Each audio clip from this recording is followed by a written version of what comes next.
Hello YouTube, and welcome to another gun review by Warrow. I'll be going over some talking points in reference to this shotgun. Philosophy of use to begin with, it was a military police combat shotgun.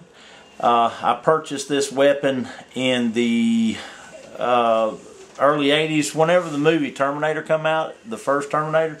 If y'all remember, he goes into a gun store and he says, I want to auto-loader SPAS 12 auto-loader shotgun, or however, you know. So I thought it was just a Hollywood gun. I've never heard of one or seen one. I've done some research and sure enough found out that they did make that weapon. I was the second person in my county to order one of these according to the gun dealer. So I've had this gun since the early 80s. You can reference back to when that video or that movie first came out, Terminator Part 1. I bought it shortly after that. Philosophy of use for this weapon, I used it on patrol, for building clearing, and etc. It's a great home protection type weapon.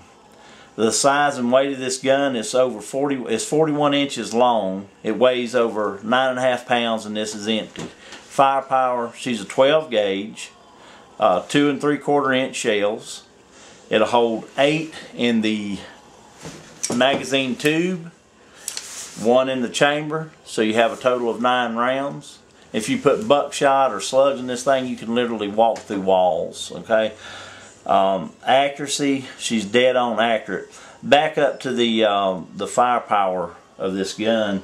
It was chambered for a 2 3/4 inch. I don't know why they didn't chamber it for a 3 inch, but had they done that, I think it would have made an awesome weapon even more awesome. Ergonomics, the control of this weapon is excellent due to the weight. There's very low recoil. The trigger is decent. The sights are great. You got a front blade sight here. You got a rear peep sight here. This sight also serves as a dual purpose. The fold and stop latches to the sight. You can use this carrying handle for just that, for carrying. Folded back out, I'll turn it around. This, the hook handle on it, you can actually put it in this position, and you can swivel this. This comes off. You can take this off. Okay, let me put it back down here. I'm sorry. Alright, this gives you a one-hand operation on this shotgun. Like I said, she's 9.5 pounds, but with the way it's set up with this hook, and you can set it in your forearm, it's pretty controllable. You can fire away on full auto. One of the neat features of this weapon is it is an automatic shotgun. And if you look up here on the top, you've got an A and an M. A is for automatic. Okay, right now, okay, she's set in automatic. Let's assume that it's loaded. We know it's not, but assuming it is, pull this back, let it go. Had a round been in the chamber, it would have actually chambered that round. Okay, but being it's empty, it's got the lock back when she's empty. Okay, we can put it on manual, which goes into a pump shotgun. Okay, you have a button here. Let's get it. But this button is what selects. Okay, now she's back in auto, and it can dump 4 rounds in 1 second. You can rock and roll with this thing on automatic. Okay, and like I said, it's a 9-round gun, so you can walk through walls. All right, but anyway, putting it on manual here. Now you can use it as a pump shotgun. I hope I'm getting all that on film. Okay, I'll do it one more time. You can use it for a pump, but again, it's going to lock back because it's empty. Okay, anyway, back what we was talking about here. The ergonomics on it, like I said, the control is excellent. It's got good control. Trigger is fairly decent. The feel, it's heavy and it's bulky, and I think that might be one reason that it didn't go over as well as it was intended to, even though it was a pretty big hit. It's a pretty heavy weapon. Field stripping, It's pretty easy. Need a straight screwdriver. Take this screw out here on the front side.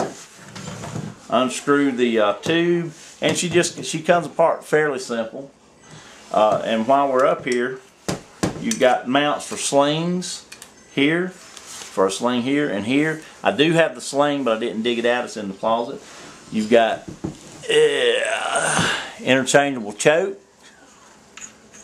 This choke comes off. You can change chokes on it.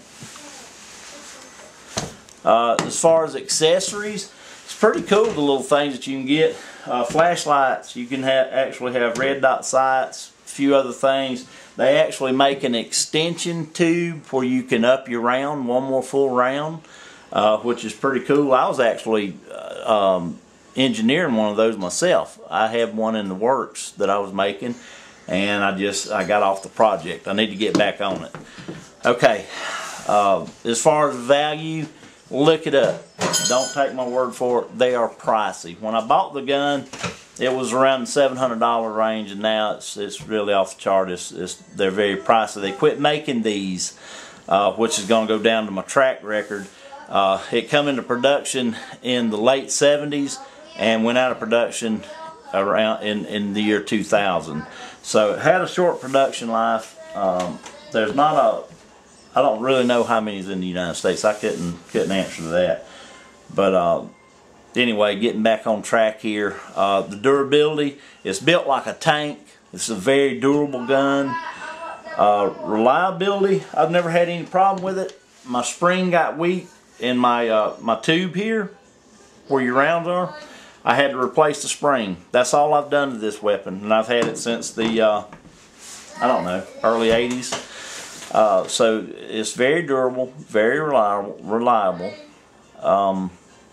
And like I said, the track record had sort of a short production life. They've got the SPAS 15s now, and a Law 12. They got several different versions of this gun. So okay, that's it. It's just a little short review of the SPAS 12 autoloader. Great weapon, made by Frenchie out of Italy. Very good weapon, and I hope you enjoyed the review. Comment, leave me some stars. Y'all take care, God bless, and we'll see y'all on the next review.